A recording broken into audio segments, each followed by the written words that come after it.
AI will be present at every step of our scientific work. Archaeologists will never reach the level of informatics. On ne sait pas ce que l'avenir nous réserve. Dans 20 ans, on va créer du savoir à partir du savoir créé par l'intelligence artificielle et là, ça devient compliqué. So what you get is knowledge. But still knowledge needs to be transmitted. Can AI do that? I really think of AI as a partnership. Moi, je reste finalement très optimiste sur les premiers débuts de ce que l'on pose comme jalon pour améliorer les modèles.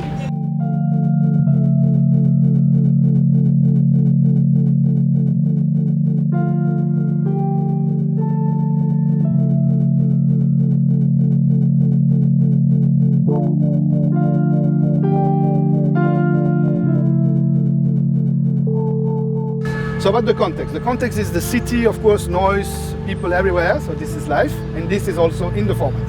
And this project is linked with automatization, artificial intelligence, we will talk about this name later, on the archaeological objects, if we can say very broadly.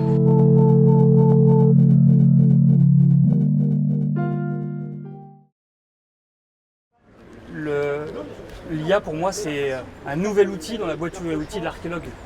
Ça va peut-être faire évoluer certaines tâches, on va les automatiser, on va peut-être aller plus vite. Après, remplacer l'archéologue, non.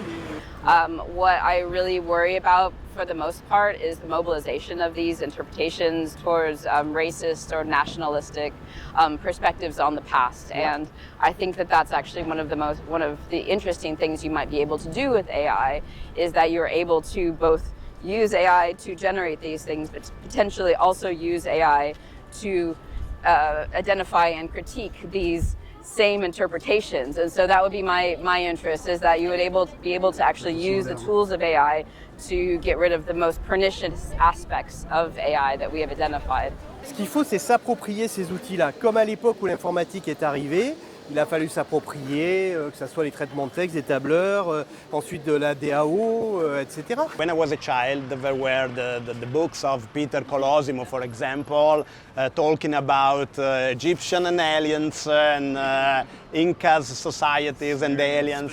Yeah, a lot of strange things that predates the internet, that predates AI. Il faut avoir en tête que ceux qui aujourd'hui ont envie de croire que les pyramides en Égypte ont été bâties par des aliens et des extraterrestres, continueront à les font aujourd'hui sans l'IA.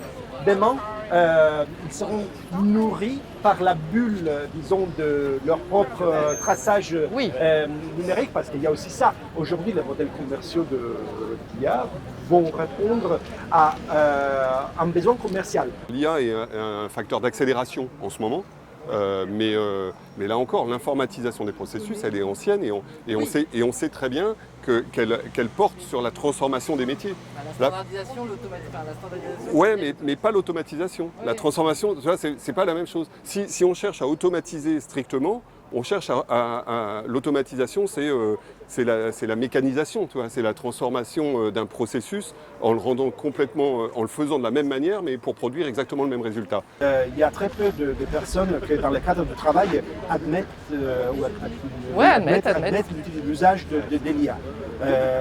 Pourquoi? Parce qu'ils ont peur que si la gouvernance, pas la gouvernance, le management d'entreprise ou d'établissement comprend qu'ils arrivent à économiser du temps à l'usage de l'IA, ils vont surcharger avec plus de tâches. Or, il faut faire attention parce que nous, on est déjà dans un contexte où notre charge de travail est déjà énorme parce que le numérique fait aussi ça. Donc, ce qu'il pourrait faire pour nous l'IA, c'est de baisser la charge pour nous laisser du temps pour la réflexion, pour la critique, pour l'interprétation. Ça, c'est l'IA dans la recherche. The facial reconstruction was created by an AI artist, which was not publicized. And so it came out that archaeologists actually investigated this new reconstruction that showed a very fair, very beautiful woman who was from the Aegean Bronze Age. and she has red hair or something, and it was it wasn't really all that possible. So they found out, then they found the skull that the reconstruction was based off of. So it was first reconstructed by an artist who did a reconstruction fine, but then it was done by a subsequent AI artist, and the skull didn't actually have a face.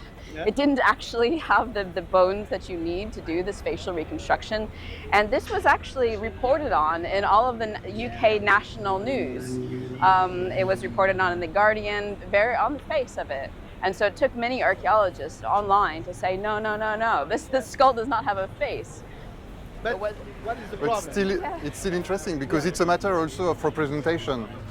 And a lot of these productions, whether they are purely produced by an artist manually, or whether they are produced starting from a model by digging into the latent spaces are just the aggregation of whatever material, documents are available and are already a representation of your discipline and the artifact you are digging, and it's people's representation too. Well, a few days ago, I came to the knowledge that the big explosion of Spotify in economic terms and in terms of economic success and so on became when Spotify started recruiting anthropologists and ethnographers to work with them, to work with the technical team of Spotify to try to anticipate the feelings and the taste and the behavior of the people.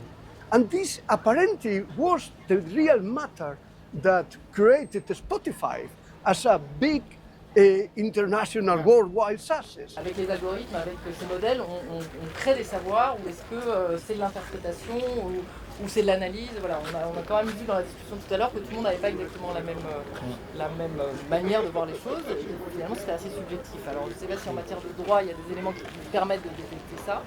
Une première remarque, c'est la notion même de création de savoir. Je trouve qu'elle est intéressante parce que si on sollicite le droit dans cette question, la création, c'est ce qui potentiellement peut permettre d'acquérir des droits de propriété intellectuelle, bon, sous la réserve de la réunion de certains critères. Le droit, il est là pour accompagner le besoin d'une société, voire d'individus dans la société.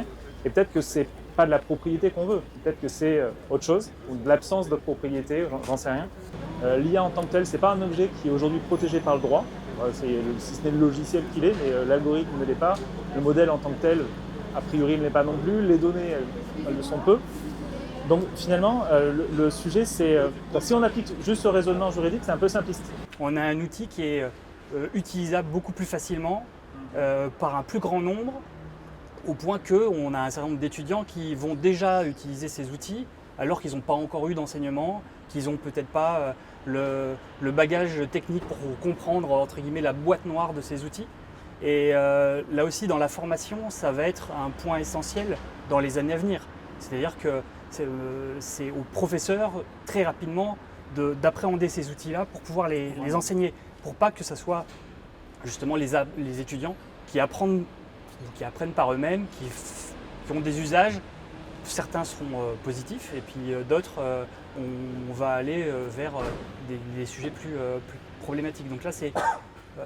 dans l'évolution du numérique, souvent il y avait des outils dont il fallait avoir un apprentissage parfois un peu long. Là pour l'IA, en tout cas pour les niveaux un peu basiques qui automatisent en particulier, l'appréhension est facile, simple, en tout cas apparaît simpliste, ce qui n'est pas tout à fait